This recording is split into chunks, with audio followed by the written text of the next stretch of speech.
Sahanavatu Sahano Bhunaktu Saha Viryankaravavahe Tejasvinavadhitamastu ma vidvishavahe. Om Shanti.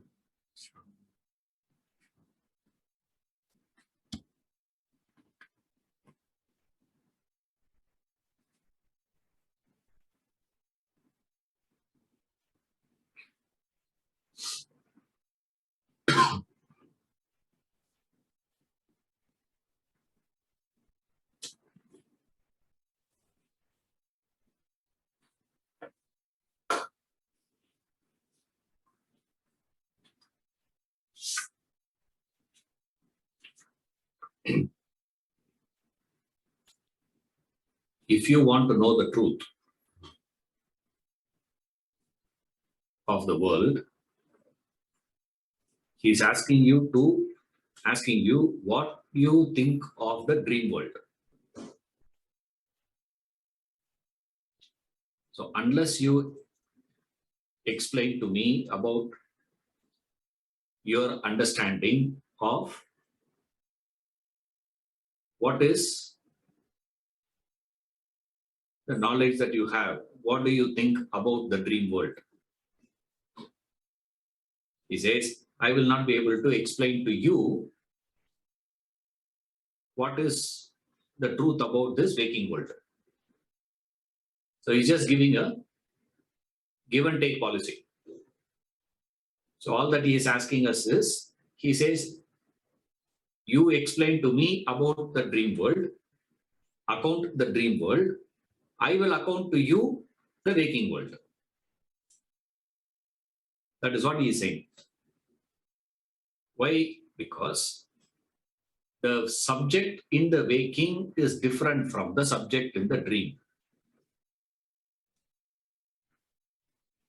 Now don't ask me, sir, subject means physics or chemistry, or don't ask.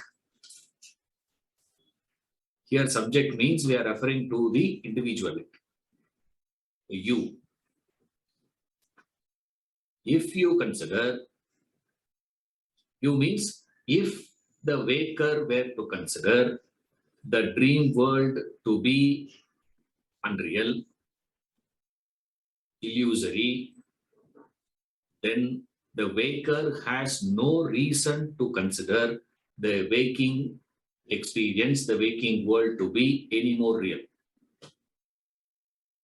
This is the standard. And what is interesting about this entire discussion is when you are going through the dream, you means the dreamer. When the dreamer goes through the dream, he never suspects this could be unreal.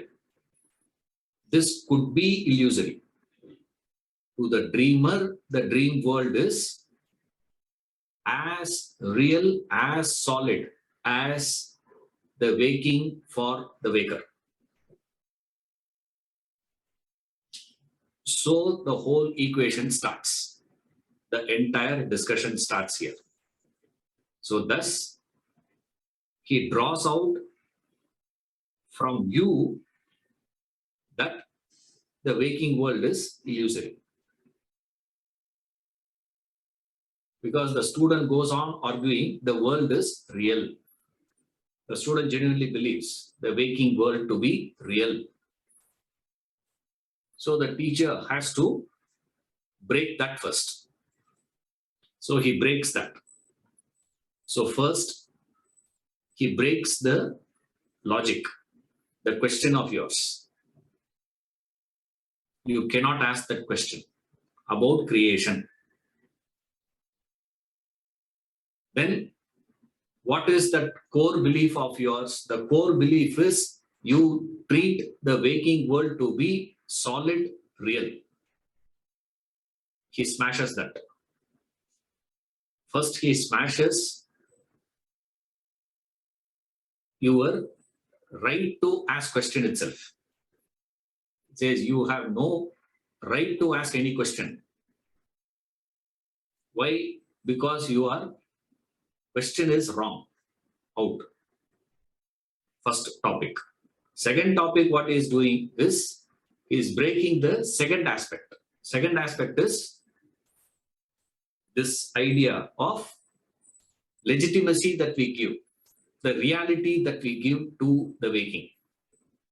When you yourself take the dream to be unreal, illusory. So once you take that to be illusion, then you cannot take this to be real. Either you take both illusion or you have to take both real. The waking is also real, dream is also real, sir. There are two realities you have to say. But the waker will not say that I suppose. None of you will take a stand. The dream is also parallel reality, sir. A lot of fantasy movies you can see. Hollywood, they will make a movie. One world upside down. Another world is going from, building is coming from, top to bottom. There it is bottoms up. All that you can make as a movie. And it is nice to watch actually. But none of you will treat the dream to be real. If that is the case, then I will say, in the dream you have got gold medal, no. In the dream you have consumed food, right? In the dream you are married, no. Or in the dream you are not married, no. Treat that as real. You will immediately say, no, no, no. So what is this Maya? Maya means delusion. Illusory things confuses you and deludes you. What is a delusion? You genuinely think you are asking a very appropriate question.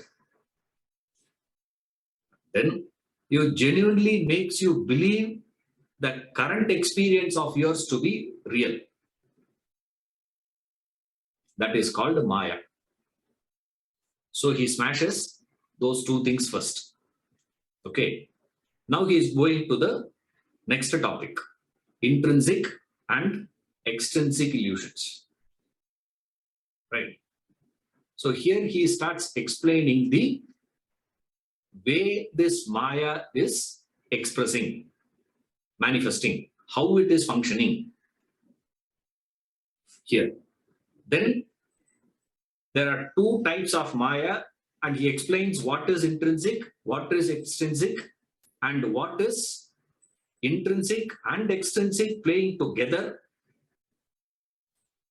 And then how you are moving, how you are overcoming that illusion in stages. So in this topic, what are the things he does is, first he deleted creation.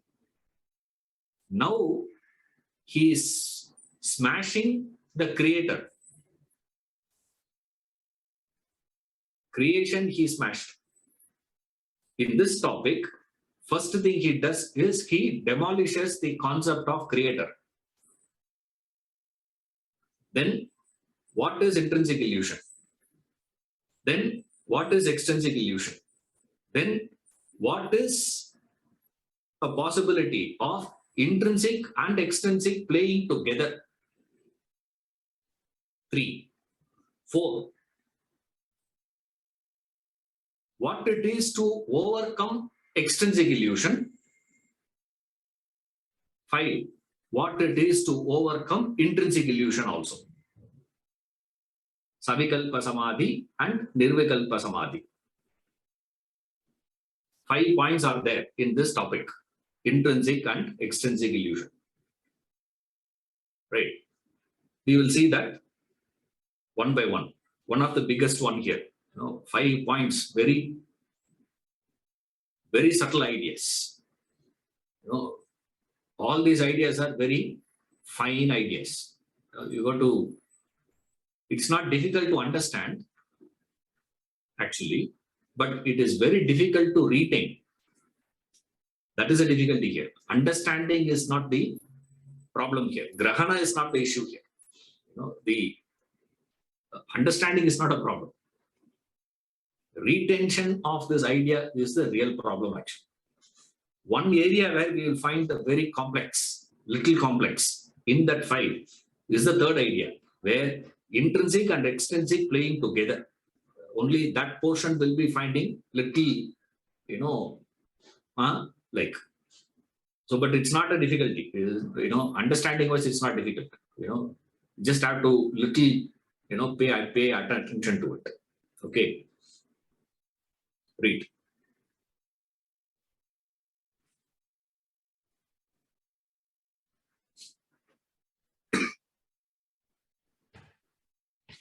Page 309, Intrinsic and Extrinsic Illusions. People have observed a shoe being made by a shoemaker, a dress being made by a dressmaker, a pot by a potmaker. They look at the world and conclude there must be a world maker, that there must have been a creator who created the world. They christened him God. Their conclusion sounds plausible, quite reasonable, but then it is a mere theory, a supposition, speculation. If you maintain this theory that God created the world, you separate God from the world. You segregate God and the world, thereby restrict the all-pervading nature of God. You place a limitation on the infinite being. Moreover, by making God a creator, you attribute motives, desires to God. You reduce God to the status of a shoemaker, a dressmaker, a potmaker. You must realize the origin of the world is well beyond the reach of the human intellect. The human intellect cannot conceive God. Give up that idea. Do not lead yourself to superstitious beliefs. Let your approach to the world be rational. Proceed from the known to the unknown. Do not take anything for granted. Through study, reflection, and meditation, you must gradually unveil your real self, realize your true self, discover your supreme being, attain spiritual enlightenment. You will then realize the extraordinary illusion you were caught up in. The self-realized have declared from their own experience that the world that you perceive is just an illusory projection upon the supreme reality, that there are two illusions playing in the world, termed as intrinsic and extrinsic, which have held the mass of humanity in total delusion. This is the first idea. The first idea he is giving is the creator concept. Because it looks very reasonable for us to say there is no possibility of a shoe without a shoemaker. Isn't it? There is no possibility of a pot without a pot maker. So a pot cannot come by itself. Same way, we see the whole world. And also we see a particular order in the world. Every time I plant a mango seed, I am getting only mango tree. Never it has happened that I planted a mango seed and I am getting a coconut tree out of it. Never happened. There is a clear cause and effect relationship. There is a perfect order. There is day, night, day, night, day, night. The order never changes. Never it has happened that continuously we had 4 day, and then night, night, night. Compensated, sir. This never happens like that. Always there is a perfect sequence, perfect order. Wherever you see a perfect order, it is impossible for human intelligence to conceive it has come by itself. order has come by itself. That is not possible. A clay can be just lying there, but a clay by itself cannot become a pot because there is a particular shape, a particular thing, and all that is there. So how do you think all these things would have happened on its own? So we start the inquiry and see if there is a pot, there must have been a pot maker. The proof of the existence of the pot maker is in the very existence of the pot. The shoemaker's existence is proved by the presence of the shoe. If there is no shoe, you need not infer a possibility of a shoemaker. But there is a shoe, and a shoe by itself cannot come into existence. Therefore, there must have been somebody who must have made it. And obviously, we infer many things out of it. What is that, sir? One of the things we infer is the shoemaker should be essentially of the nature of knowledgeable intelligence. It must be an intelligent, sentient being, a knowledgeable one. A shoemaker has no knowledge of pot making. Correct. Pot maker has no knowledge of shoemaking. He's not having that.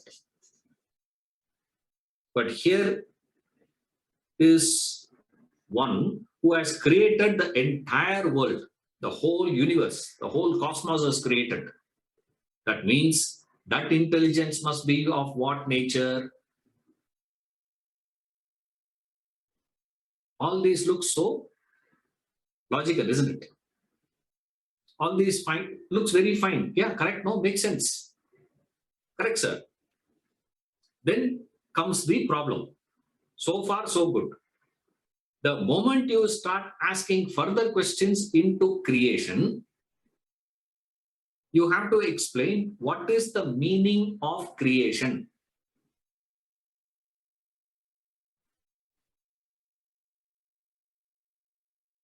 Creation is possible only when there are three things coming together. Right? Creation. Creation can happen only with the three. What are the three? You say the intelligence cause, then instrumental cause, plus material cause. When these three causes combine together, there is a creation of something. If any one of it were to miss, creation will not have happened. Pot maker is there. The instrument of pot making also is there. The wheel is also there. But material that is needed for making a pot is not available. Can you have a pot? Wheel is there, clay is there, but pot maker is not there.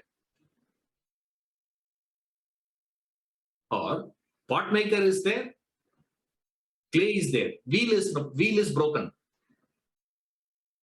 Then also you cannot have a pot. So for any creation, what is needed, sir? We say we need three things. If God is the intelligence cause, then we ask the question, then what is the instrument? Then we ask the question, what is the material? What is the material cause?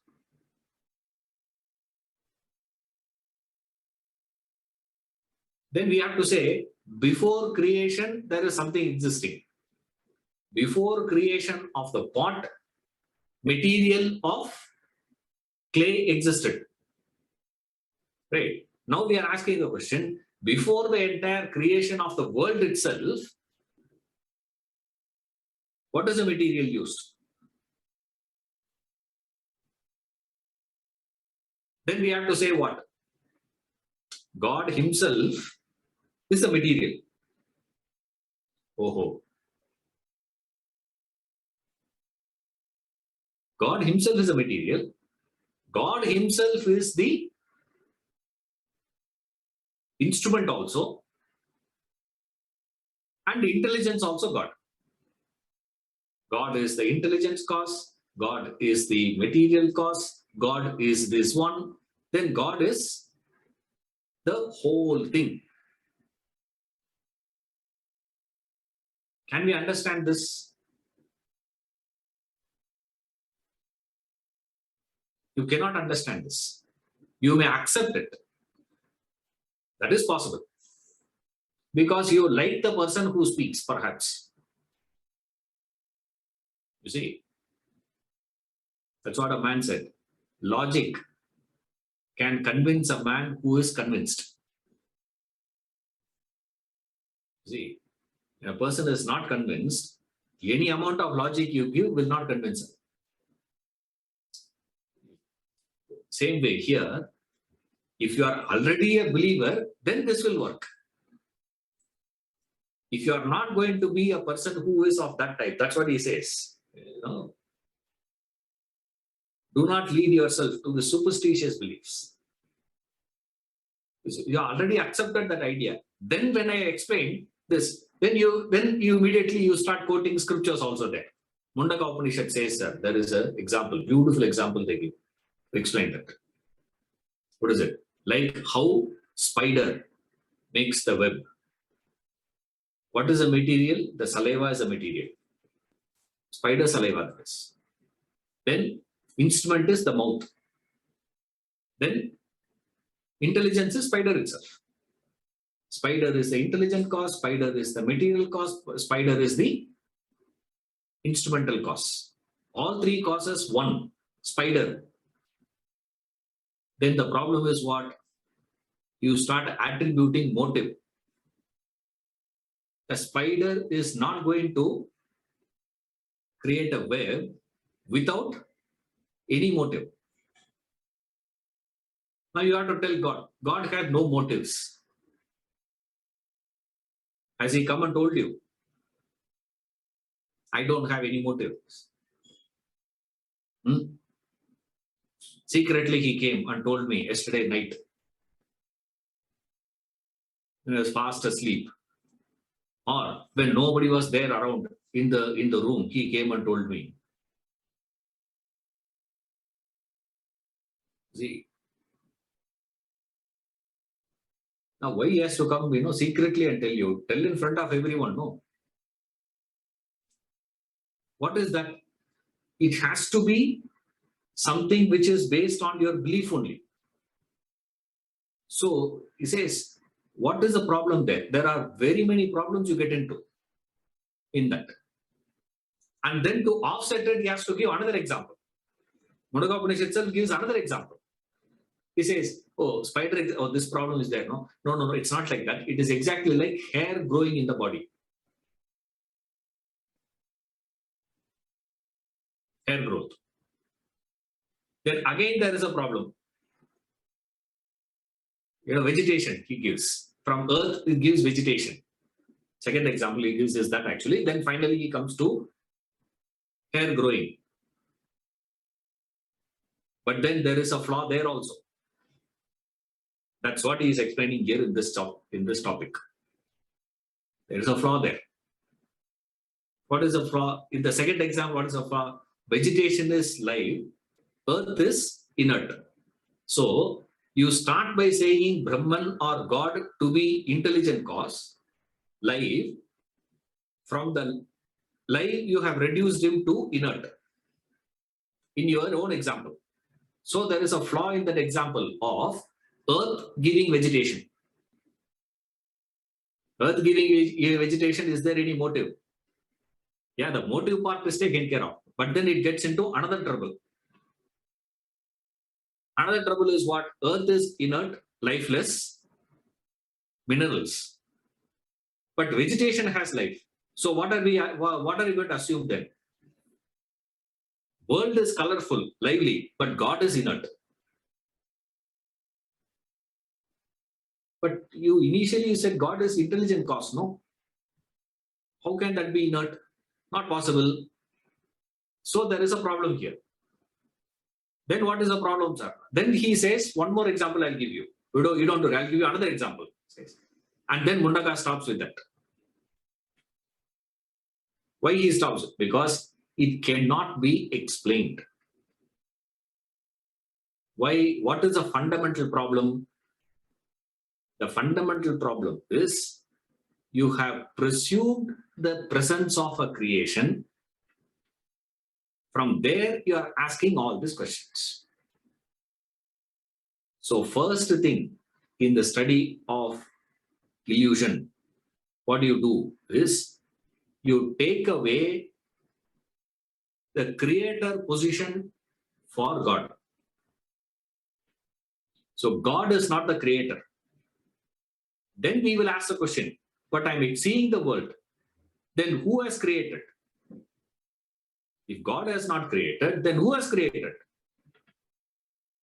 He says Maya is responsible. So the advanced student of Vedanta will not say God created the world. He will say who created the world? He will say Maya created. It is this Maya. This illusion created the world, not God. Don't say God that.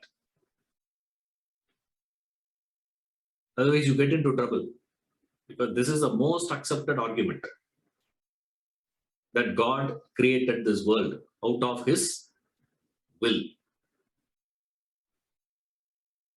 He just willed God, the whole thing came out. We'll say, how is it possible? No, but God is all powerful. No, if he wills, it will come. If something comes out of a will, what do you call that? I wished mango. Mango came and I'm eating that mango. What do you call me? Not in the classroom. Okay. Outside classroom,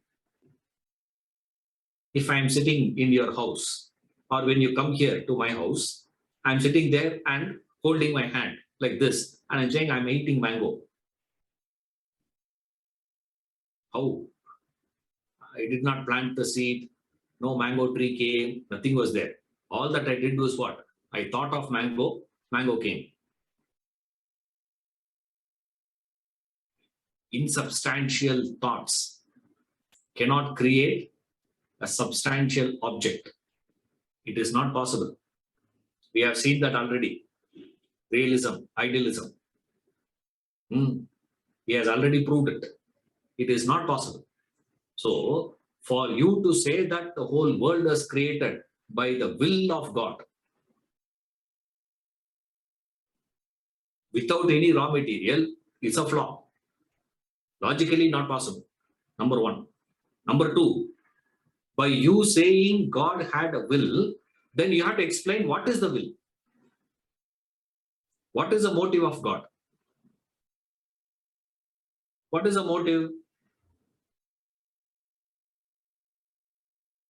Definitely it cannot be anything good. Because look around. If truly God would have created the world, he should have created the world of what?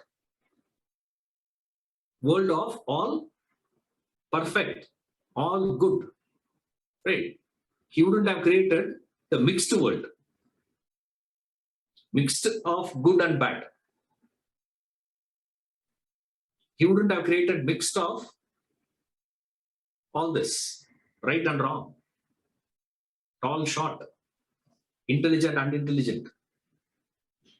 In all these aspects, we see the world. Another word we have for the world is dvandvas, means pairs of opposites. World is full of opposites. If God had created by the will, why he willed pairs of opposites? Why he did not will only all good? That's what we believe, no? Heaven. What is heaven, sir? All good in heaven. Hell, all bad. All painful, sorrow, suffering, agitation, misery. All that goes to hell. All that is pleasant and happy and exotic things and, all that goes to heaven. Then, why did he create a earth with the mix of the two? For what? You have to explain. He had to have a motive. Or else, the only way you can dismiss it is by saying it's a leela for him. If you want to play, you go and play. Why did you drag me into it? Is it not? See, if he wants to live in the world of pairs of opposites, he should have come in and lived here. Isn't it? He simply created the world and that fellow is sitting somewhere. Nowhere to be found. And we sit here and keep claiming this is Leela for him. You come here and talk about Leela, man. Don't stand outside. It's exactly like, the spectator sitting in the ground. He shouldn't have gone for that stroke, You go there and play. Can't even see the ball, first of all. The fellow doesn't know anything about cricket. The fellow gives a comment. This is a very wrong thing to have done. This is not the way you play. This is not the way you bowl. This is not the way you keep the fielding. This is not the changeover of bowling should have been done. All this analysis you are sitting and doing, standing outside. We are not interested in you, man. You come here and play. Where is he in the world? You start questioning, you will find the whole theory is fallacious. What is a fallacy? The fallacy is you are attributing. You start by saying God is all perfect, all good, all great, all knowledgeable, all that. Now, the fact that he has created the world of opposites, he has made a mistake. Isn't it? So, an ignorant man, the one who doesn't know anything about cricket match, commenting about the player. This is not the way Tendulkar should have batted. This is not the way Muralidharan should be bowling. Do you know the difference between leg spin, off spin? Do you know the difference between, a spin and medium pace?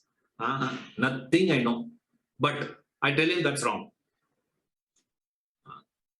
What are you talking then? Or else you have to take a stand saying, God has created the world perfect. The world is perfect, sir. Everything in the world is perfect. Appropriate it is. Then you can take that stand. Now, do you say that? Do you believe in that? Is it the way you live your life?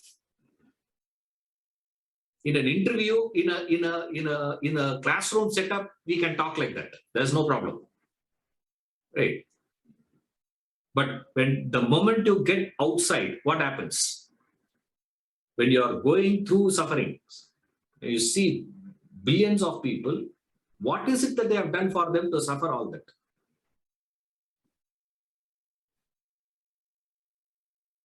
No, they have, it is their karma.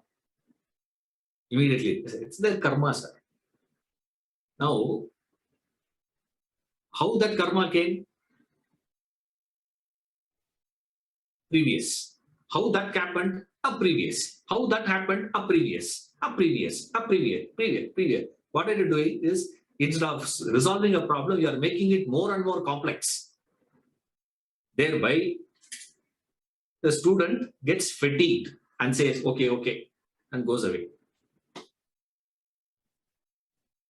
Karma theory only does that. It doesn't resolve anything. It challenges your intellect so much. You get fatigued intellectually and finally agree with it. Your agreement with law of karma is not out of understanding. It is out of fatigueness. It doesn't give that. And then we have to say what? Yeah, it is your karma. Okay, now what to do? Come now. You know what you have to do? Sahasranama chanting you have to do. Okay. And in other Upanishads say, Shatarudriya you have to do. Rudra itself you have to do 1,000 times you have to do, and Yajna you have to do that, you have to do this puja, that you have to do this, you have to do all the worships. If you do, all the worship means what? What are you doing all the time? All the time you have to keep pleasing me. If you go on pleasing me, then you know what I'll do? I will release you from this cycle. I will break the chain and release you. Is this God who says, unless you keep on falling at my feet, okay, and don't go and fall another fellow's feet. Adalla allowed. You have to fall only in my feet. If you fall at my feet, then release. Or else you are stuck forever. You are doomed forever in this. Is it God? On one hand, we say God is full of mercy and love and compassion and all that. On the other hand, we expect God is expecting us to be worshipping Him. If you worship me, then I will do this. Then what sort of a God is he? Out. If God is a creator, so long as God is there, creation will exist. Imagine, sir, as long as clay is there, pot will be there, no? The only way you can remove pot possibility is what? Okay, you can smash this pot. Then the pot maker will do what?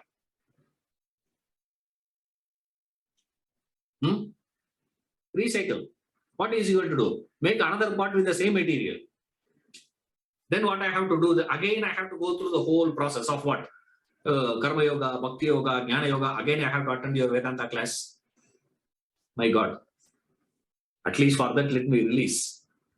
Let me get to moksha quickly, man.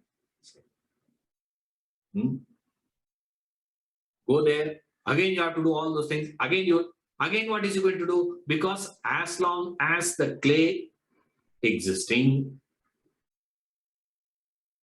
what is that, sir? The pot maker will go on making pot. Like we see that in the house, cobwebs. You remove the cobweb, another 1 week, what do you see there? A new cobweb is created. It puts another one. Again, you got to remove. Again, it puts. Again, the only way you can permanently get rid of cobwebs from the house is by taking out the spider. Now, God, we have already said what? God is eternal. Always He will be there. You cannot do anything to Him. So long as God is going to be there, even if I try to demolish this world and get out and go into, He is going to do what? Create another world and push me in. What are you talking? See, so long as you are not thinking, this idea of God created the world looks very pleasing.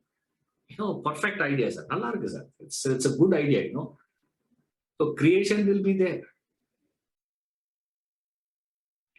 Now, what Vedanta says is, it says, look here, man, don't give this portfolio to God. The creation responsibility is not in the shoulders of God. It is attributed wrongly by you people. then who has to shoulder the responsibility of creation? He says, Maya is responsible for that, not God. That Maya creates this world. How? Through these two forms of illusions, intrinsic illusion and extrinsic illusion. So first thing, what is he doing, sir? He is creating a division. He says, first, demolished your questioning. Second, he demolished your belief in the reality of the world. Now he is demolishing creator to be the responsibility also. Why? It's not possible. Why? Because the creator and the created can never be one and the same. They are two different things. Creator and created are not same. They are two. So what are we doing? Even though we say it is the spider that created the cobwebs, but then the cobweb is not spider, no. They are two different things. The pot maker is not the pot, isn't it? By destroying the pot, you have not destroyed the pot maker. Isn't it? They are two different things. Now, if you say God is a creator, then creation and God becomes two different things. So he's asking, all three one and the same.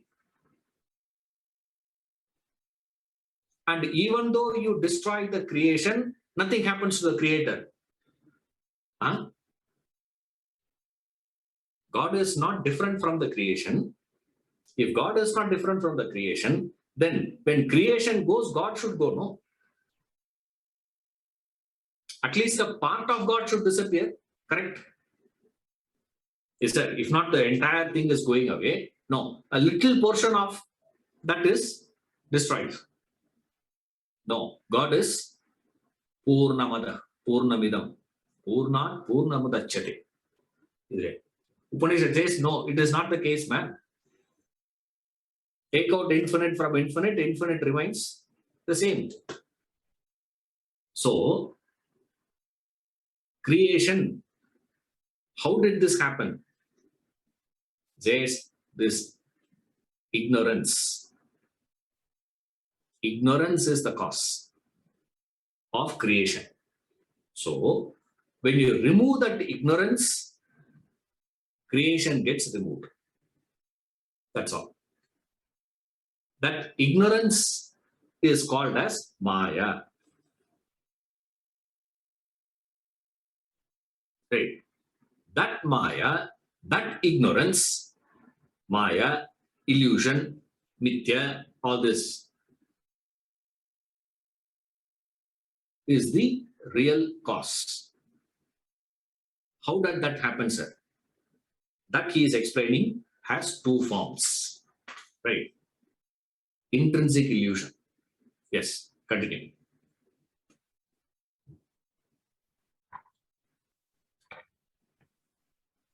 An intrinsic illusion is one in which the real object and its illusion do not coexist. When the object is cognized, the illusion disappears. And when the illusion appears, the object disappears. The object and image do not appear together. For example, a child misapprehends a post in the dark to be a ghost. The child sees the ghost. It does not see the post. You see the post, you do not see the ghost. You then bring in light, illumine the post. The child now cognizes the post. Instantly, the ghost is gone. You will notice that only one of them appears at a time. It is either the post or the ghost. They can never appear together to the same person at one time. That is an intrinsic illusion. Now, what is intrinsic illusion? Intrinsic illusion is only one exists. Either illusion exists or the real exists. And what is interesting is whatever exists is what we call as real. Remember. Okay, only one will be there. What is that one, sir? That one is real. So when the object is cognized, the illusion disappears. That's what he says. That is called this. So either you see the reality or you see the illusion. The illusion and the real cannot appear conditions together.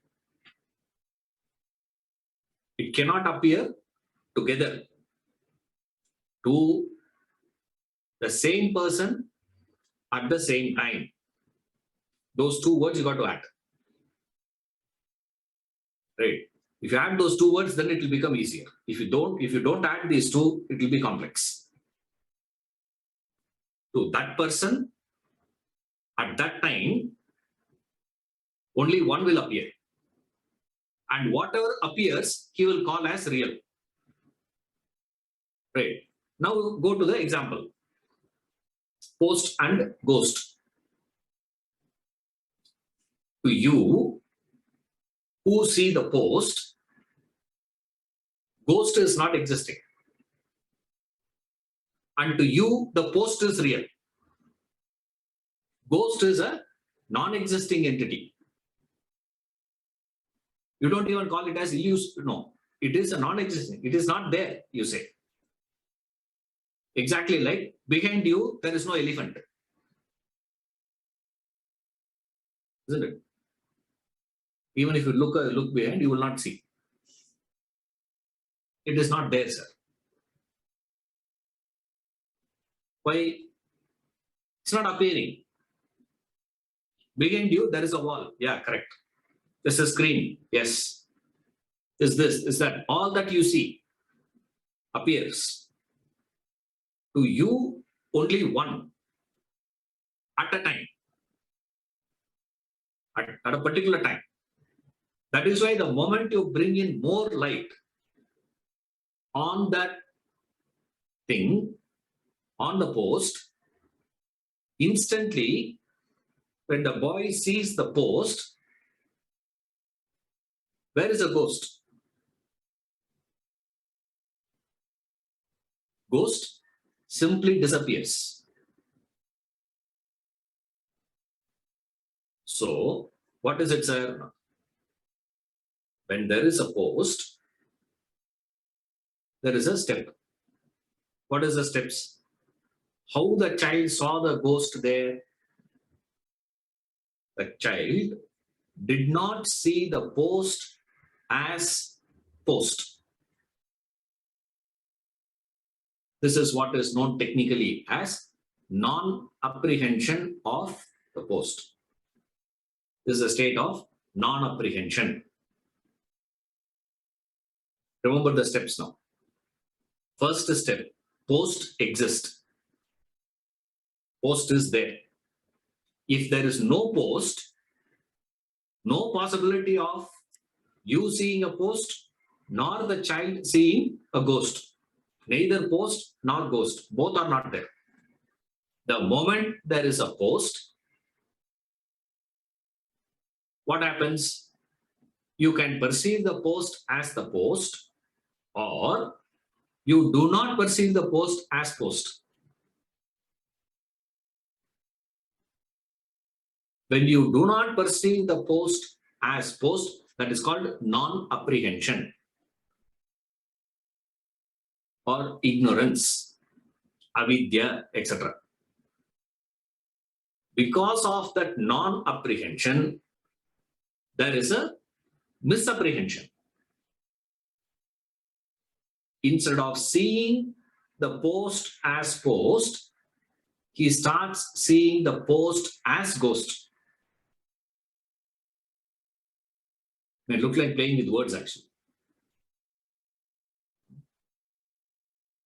Oh, you are not seeing as what it is seen as something else. Why? Now, what is interesting is the child will never come and tell you, I think I'm seeing I'm seeing a ghost. Am I seeing a ghost? Is it really a ghost? No. The child will say, there is ghost. To the child, the ghost is the reality. To you, the post is the reality. And both of you will be fighting.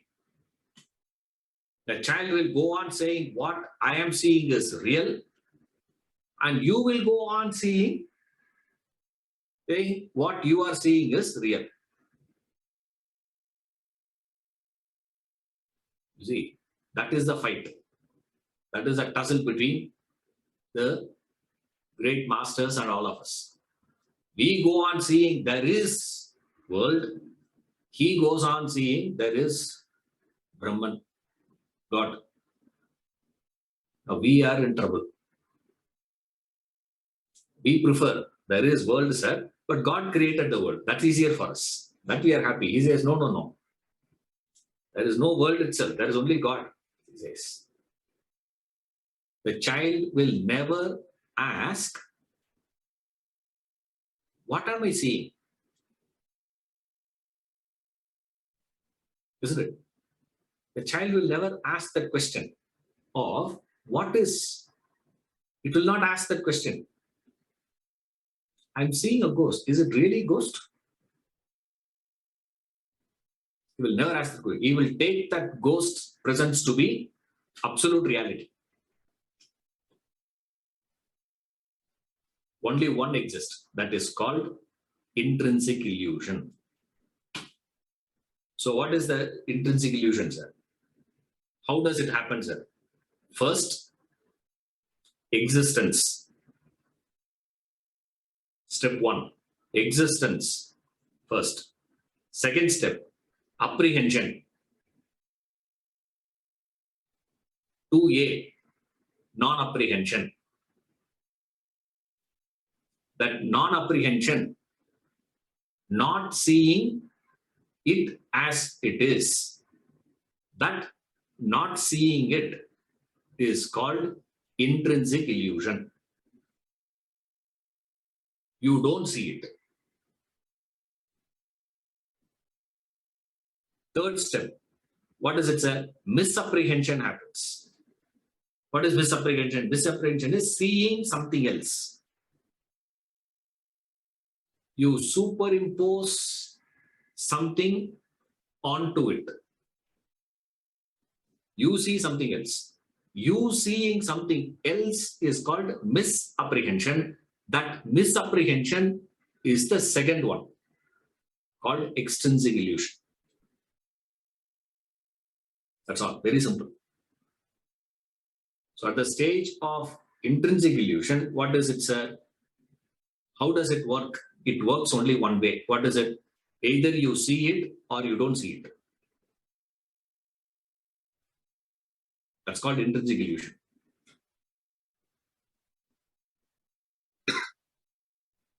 When you see it as something else, how do you describe?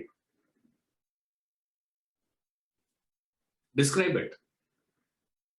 When you start giving the description of what you are seeing, what the child is seeing,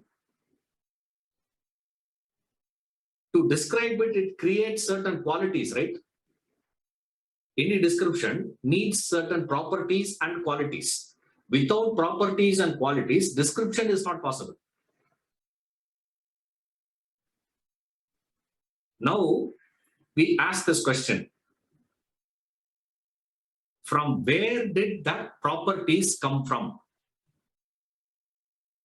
Those properties that you are giving belongs to whom? Child will say belongs to the ghost. You will say belongs to the post. You see that? The properties of the post will be superimposed. Description. Describe it. It will start giving all that. So this is the intrinsic and extrinsic illusion. So first he explains what is intrinsic illusion. What is intrinsic illusion? Point number one.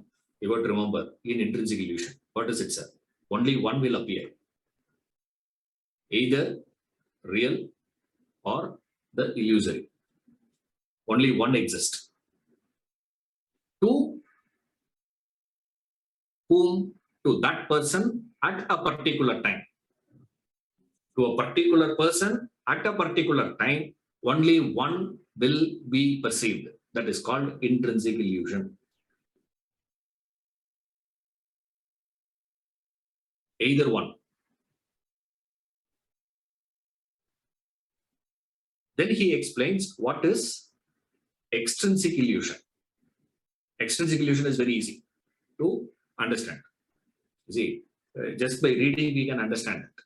And he explains what is extrinsic illusion. Yeah. Continue.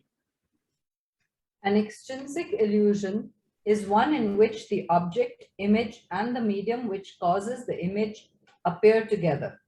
All three are present at the same time. An example of an extrinsic illusion is reflection in a mirror. You see your image in the mirror. The mirror is the medium that produces your reflection. In this illusion, you, your reflection, and the mirror all appear together. The object, image, and the medium present themselves simultaneously. That is an extrinsic illusion.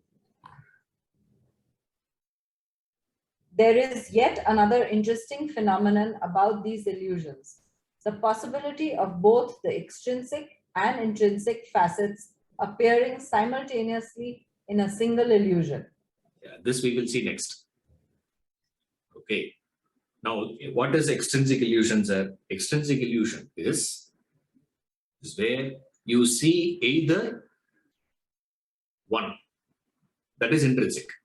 In extrinsic illusion, you see three things. What are the three?